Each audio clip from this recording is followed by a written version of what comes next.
Rick's Reviews. We have 17's entertainment expert Rick Bentley joining us in studio with his review of the new Mark Wahlberg movie, Flight Risk.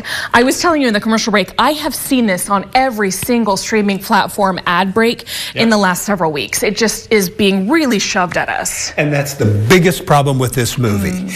It's a film about three people in an airplane.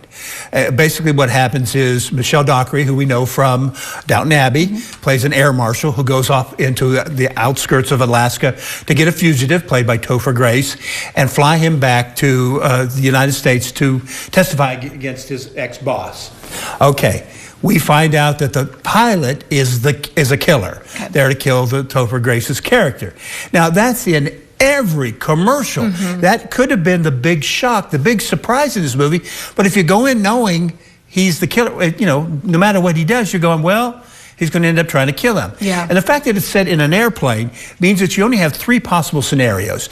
The killer's in charge, the killer's been subdued, or the killer's escaped and back in charge.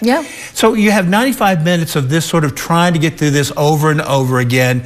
And Wahlberg also has made the decision to shave his head. That was strange. He looks like a freaky friar. And it's more distracting and comical than it does help play the role.